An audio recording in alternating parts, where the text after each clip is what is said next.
আম্মু, এই নাও ভাত খেয়ে নাও। আমি ভাত খাবো না। তাইলে কি তুমি পটেটা বিস্কিট খাবে? চিড়ে দাও, তাহলে কি তুমি ভাত খাবে? চিড়ে দাও। না না, শোনো, পটেটা বিস্কিট যদি দিই তাহলে কি তুমি ভাত খাবে? হুম, হ্যাঁ, সত্যি বলো, প্রমিস? প্রমিস। আচ্ছা, ঠিক আছে, তাহলে আমি তোমাকে ছিঁড়ে দিতেছি, তুমি সব ভাত খেয়ে নিবে, ঠিক আছে? আচ্ছা, এই নাও বিস্কিট।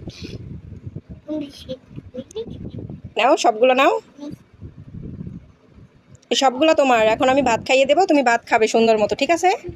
ওকে, বিসমিল্লাহ। নাও নাও নাও নাও। তুমি কি আমার সাথে চালাকি করলে? তাহলে কিন্তু আর বিস্কিট দেবো না, আমার কাছে কিন্তু আরো বিস্কিট আছে, আমার কাছে কেলেও আছে, সেটাও দেবো না। নাও। শোনো পাখি, ওই যে ভূত আছে না, আমরা খেয়ে বিকালে ভূত মারতে যাবো অনেক, ঠিক আছে? হুম। কার সাথে? তুমি আর আমি বিকালে ভূত মারতে যাবো অনেক। হ্যাঁ। হুম।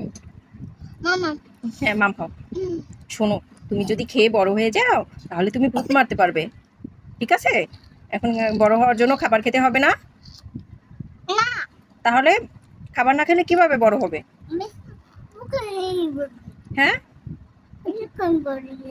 খাবার না খেলে তো বড় হওয়া যায় না, বিস্কিট খেলে তো কেউ বড় হয় না, বুদ্ধি হয় না। এখন দুপুরবেলা না, লাঞ্চ টাইম, এই টাইমে বাচ্চাদের মায়ের কথা শুনতে হয়, খাবার খেতে হয়, খাবার খেয়ে ঘুমাতে হয়, ঠিক আছে? আচ্ছা, এখন তুমি সব ভাত খেয়ে নিবে? না, আমি এতগুলো কথা কাকে বললাম? মাই বিয়া। তুমি যদি ভাত না খাও তাহলে তোমাকে আজকে ওই দাদাভাই জিলাপি আনবে না মসজিদ থেকে, সেটা তোমাকে দিব না, আমি খেয়ে ফেলবো।